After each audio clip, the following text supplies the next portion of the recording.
You've tried everything. The restrictive diet, the early morning gym sessions, cutting out all junk food.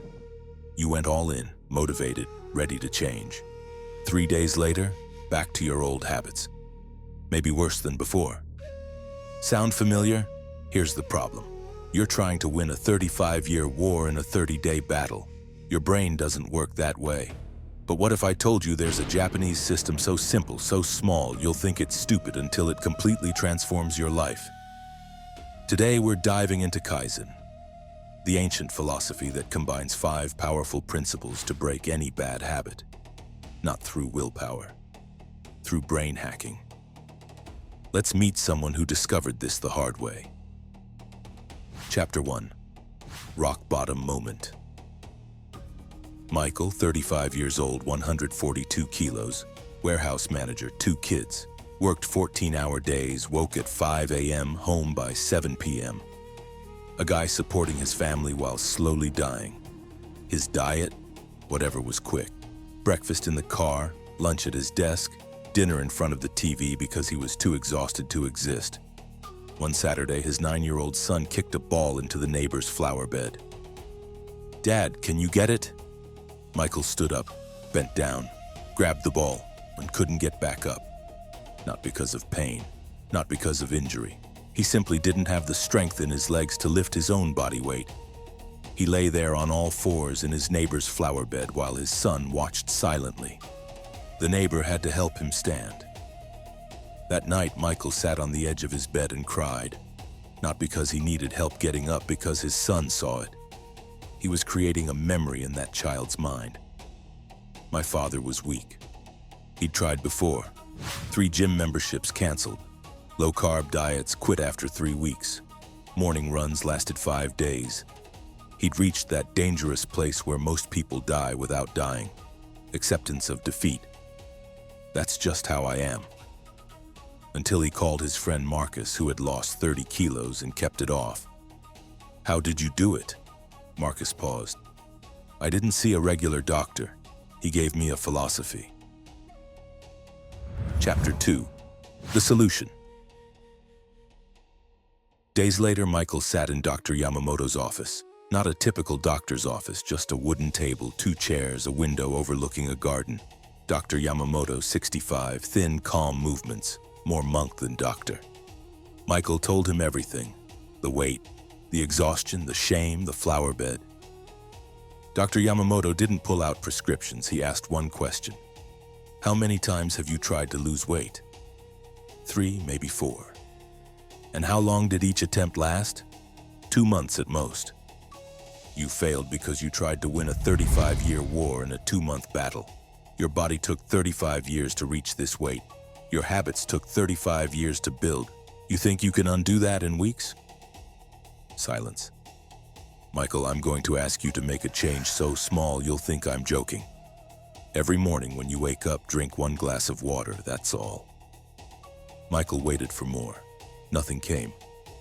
"Just water?" "A glass of water every day for 2 weeks, nothing else. Keep eating pizza, drinking beer, watching TV, just add that glass of water." "Doctor, I need to lose 50 kilos, water won't..." "You're right. Water won't make you lose 50 kilos, but it will do something more important. Prove you can keep a promise to yourself. That's the only thing you really need." This is Kaizen, the Japanese philosophy of continuous 1% improvement. You don't need to be perfect tomorrow, just 1% better than today. Improve 1% daily for a year, you improve 3,778%. It's exponential. But Kaizen isn't alone. Dr. Yamamoto was introducing Michael to 5 philosophies. Ikigai, your reason for living. Kaizen, 1% daily improvement. Harahachi-bu, eat until 80% full. Wabi-sabi, embrace imperfection. Gambaru, persevere through discomfort. University research shows that when you make changes microscopic enough, your brain doesn't trigger resistance alarms. You literally hack your nervous system. Chapter 3. Transformation. Michael started with 3 rules. Rule 1, 1 glass of water every morning. Week 1, he did it. Week 2, his body expected it. Day 14, something shifted. He'd kept a promise to himself for the first time in years. Rule 2. Half portions on his plate. The first week was brutal.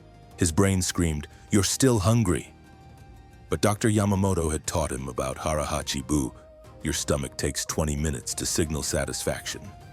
Wait 20 minutes after eating half portions. If still hungry, eat more.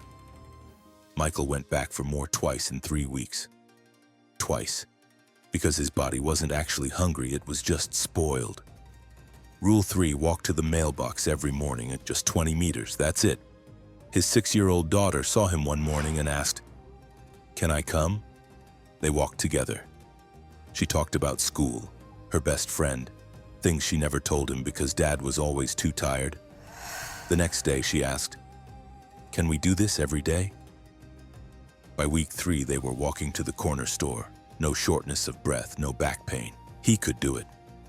3 months in, Michael had lost 14 kilos.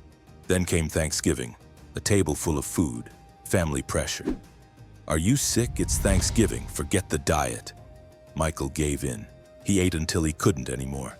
That night, staring in the mirror, "I broke the streak. I'll give up like always." He texted Dr. Yamamoto, "I overate yesterday. I ruined everything." Reply, "Come to the office." "Did you drink water this morning?" "Yes." "Did you walk?" "Yes." So you didn't fail. You stumbled. When you stumble, you lose balance for a second. When you fall, you stop moving completely. Dr. Yamamoto leaned forward. "I'm teaching you wabi-sabi, celebrating imperfection.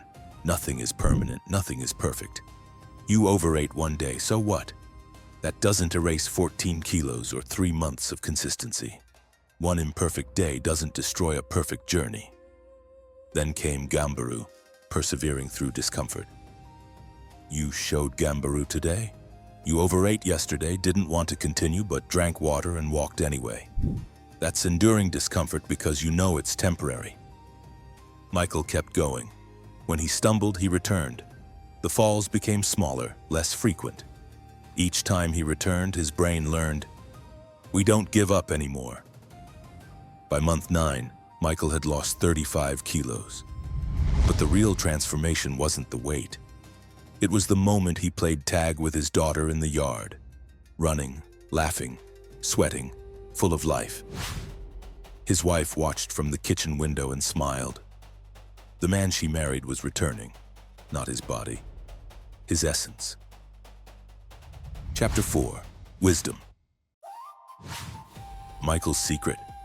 He didn't try to change everything. He changed one thing so small it seemed pointless, until it compounded. Ikigai gave him purpose, being there for his family.